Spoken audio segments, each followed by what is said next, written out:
Hey guys, good evening. It is John C. Morley here, serial entrepreneur. Welcome to IFL Inspirations for Your Life. I'm so glad that you decided to join me. Whether you're here with me at 9:40 p.m., 9:40 a.m., 3 a.m., 3 p.m., 6 a.m., 6 p.m., it doesn't really matter. Thank you so much for being here. Really do appreciate you and you making the time to watch my great content and incorporate that in your life. So our master topic of the week is captivating life stories that will change your life. We're on series 3, show 26. And tonight's master topic, granular, is describing the 5 senses in storytelling. Series 3, show 26, episode number 4. That series 3 means that we are in our 3rd year of episodes. We are a quarter of the way through of 2024. So that is really, really cool. And it is just so great to be with you guys. I cannot explain how great it is to be with you and have you here with me and soak up all this great knowledge. All right, guys. So let's get into the first point. The very first point when we talk about storytelling is learning how to paint a picture with words. Okay. So painting a picture with words, we think about sight. Okay.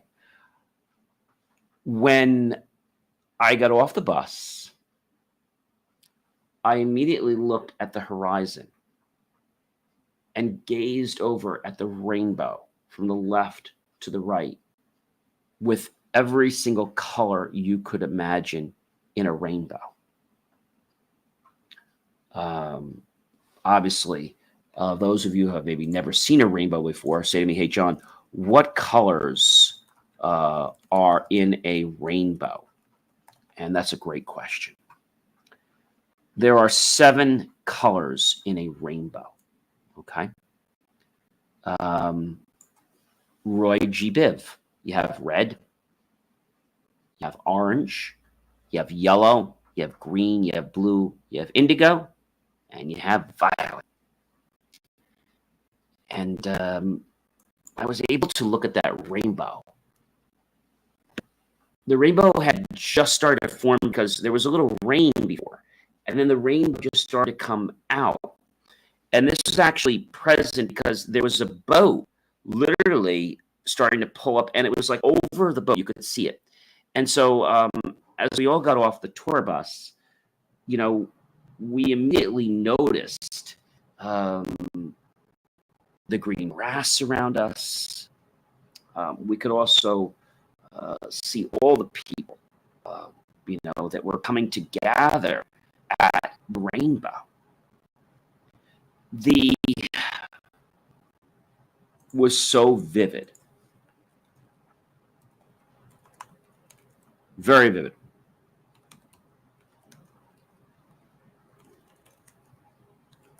And so when we think about imagery, right, there are certain words that work with imagery. Okay, this is very important. The scene, right? We think about the colors, right? The rainbow obviously has this rainbow shape, right? This arch. When I got off the bus and I was able just to get very close to the edge of the bank because the rainbow was actually over the boat on the waterway. And there was a post there.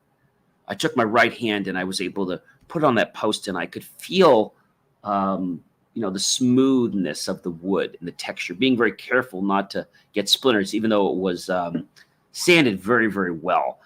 I could tell that it was a very strong structure. The posts were probably about maybe 4 to 5 feet high. The rainbow went from the left all the way over to the right, and it covered the entire waterway. And it was huge. I don't think I ever saw a rainbow that had such a vast scale to it. It was radiant. It had this glow that really resonated with a lot of our hearts. And then you notice that the sun was starting to let out a light, natural glow from itself, with the orange and the yellow. And the way this was, you were able to just sit there or stand there and just notice the depth of that rainbow. So when we looked at it first, the rainbow looked like it was like right in front of me. But after a while, you could notice as the rain was stopping that the rainbow was probably out quite a bit, probably at least a few miles into the waterway, into this big waterway. And to know that this waterway had to be over, I'm going to say, a quarter mile or half a mile. I mean, I could see the rainbow go from one side to the other. And the reason I knew it was this big is because when I took the walk, the person that was with us told us that the waterway was just about a quarter of a mile. And when I walked to the one side, I could see the glistening from the other side. And I also could notice that the one side that I was close to had a sharper, let's say, view of itself because we were so close to it, right? And then the other side. Now, I never could get to the center because the center was like where the boat was. But I could get all the way to the side. And when I was able to get to the side, I was able to walk about the quarter way through, which is where the rainbow was, which was like the center of the waterway all the way over to the other side. So that's how we can describe pictures, right? Maybe you have noticed in the store when there are so many different choices, right? And there's a red one, a green one, a blue one, and there's different size boxes, right? Some are small, some are, let's say, taller, some are round, right?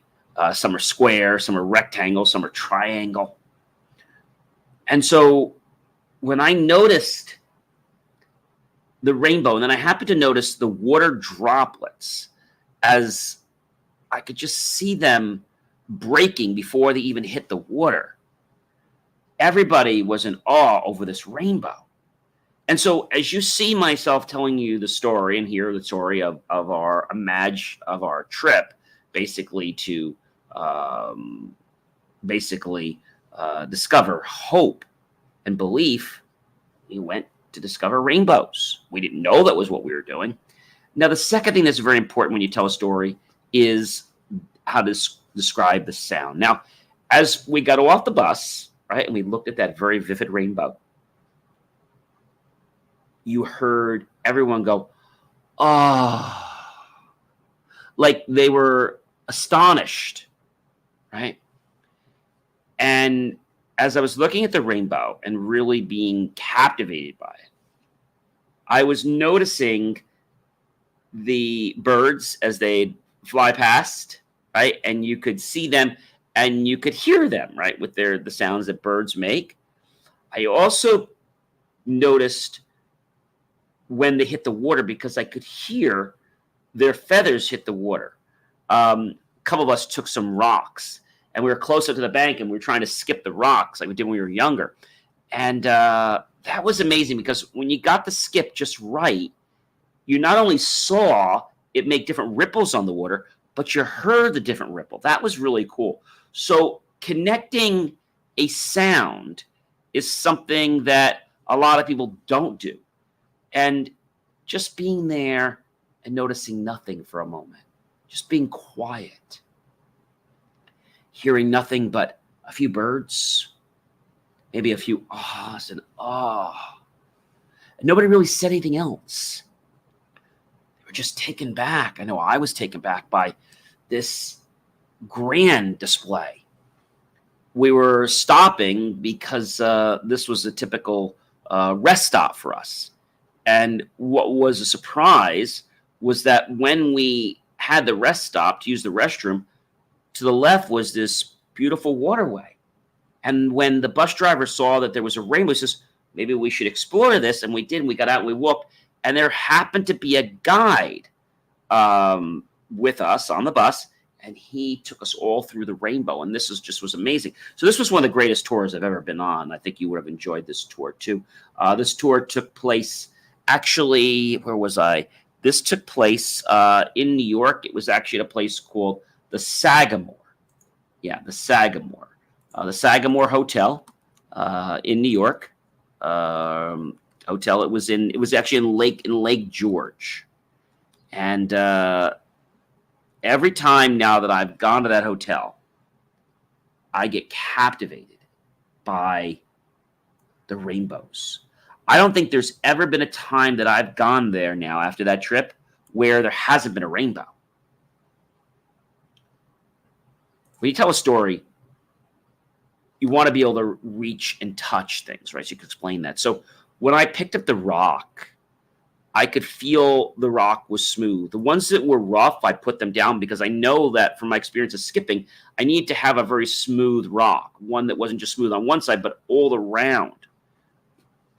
And the other thing that I noticed is that when I was getting off the bus, because it was really hot, I put my hands on the rail as I was getting to go down the stairs, and it was very hot. Not hot enough to burn my hand, but it was really warm. It was not something you wanted to keep on there very long. And this was really amazing to notice this. And even as we were walking outside, we took particular attention to the way our feet were feeling. Now, I don't wear socks from May 1st to November 1st. And a lot of people didn't wear socks either.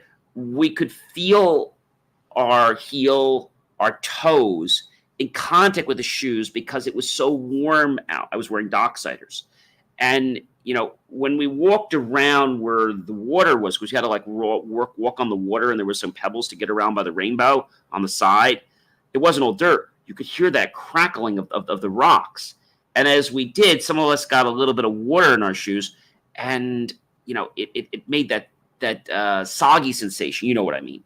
And so when we got back, we had to take our shoes off and let them dry because our shoes had some mud and they had some water in them. So they had to dry out after we got back on the bus because they were really soaking wet. When I was looking at the rainbow, you might have heard, the commercial where they say Skittles and you could taste the rainbow. I just thought of, what could we have to make this even better? So just around the corner there was a little sweet shop. And so a lot of us went in there and we got different things. Like I think I got a chocolate chip cookie. And just looking at that rainbow and enjoying that chocolate chip cookie. Some people got sprinkled cookies. Some people got brownies. And it was like the moment because we made it something amazing. And you see, you can make moments in your life amazing too when you employ things. And so the taste, the brownies, I had one of those. They were very warm, succulent. When you bit into a brownie, it was so delicious. The chocolate, was inside the brownie. So it wasn't just outside. It was like a little bit filled in, like a filled brownie. The sugar cookie was very good. I mean, you broke the sugar cookie. It was really, really good. And so, just noticing the texture as you bit into the brownie was different than the texture of the cookie. Not a hard texture, but a different texture. The brownie was a little softer. The cookie was a little harder, but not hard enough that it would ruin the experience. And so the taste of the food was amazing. And of course, we couldn't just have it without any beverage. So some of us got a hot tea. I think I just got some water because it was like over 95 degrees out. And just after that, we were told that one of the best things to do in Lake George is to go for ice cream. And I got a small vanilla cone. Well, their small vanilla cone was like this big. Like that was their small. That could have been my lunch. And it was amazing. Like just to look at that cone and see the white and just see how perfect it was. And then just to try to take it and just kind of lick it. It was a chore because it was so big. So, we got a spoon too, just to make sure that, you wouldn't drop the ice cream. But the taste of that ice cream just going down your throat, you could feel it. And it was cold. So you couldn't eat it too quickly. Or what would happen is, you'd get that brain freeze, right? We all know what that's like. And so the taste of this was amazing. From our sweet treats to our ice cream to even the delicious flavor of water. And if you have good water, water tastes amazing. Now, the thing I left out, but it's really important in a story, is that all these things we were doing, what we see, what we heard, what we touched, what we taste, it brought a sense of joy to our heart. It brought a sense of belongingness. It brought a sense of pleasure, of bliss. And so when you're a good storyteller, you need to push the buttons on people's see, sound, touch, taste, and feeling. And as we were getting back on the bus, and we got to our next stop, it was a mountain range. The mountain range was, again, so vast. We got out and walked around. And when we were walking so close to the edge, there was a guardrail to make sure nobody got hurt. And they had these lookout posts. You could put I think it was 50 cents or $1 in there, and you could see for like a few minutes. We were able to look miles and miles with that little looky telescope thing they had there that you put in for just a few, I think it was like a minute. And as I put my eyes in, and, I put the 50 cents of the $1 and I looked at it, and I was like panning. I was just looking back for them, turning it around, like just really taking in, just like getting so positively overwhelmed.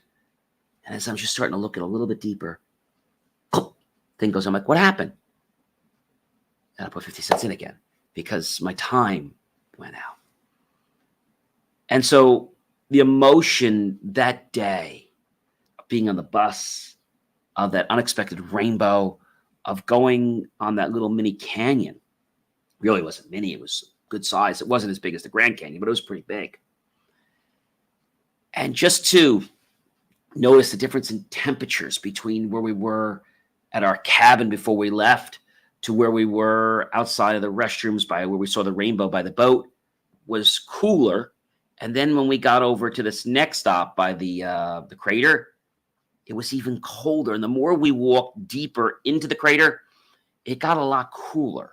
But then as we started to walk to the top, it got really hot. Ladies and gentlemen, I hope you've enjoyed the tips I've given you tonight about, how you should describe the 5 senses in storytelling. So that was exploring the most important thing, ladies and gentlemen, is to learn how to paint a picture with words. That is very, very, very, very important. I mean, it's really important.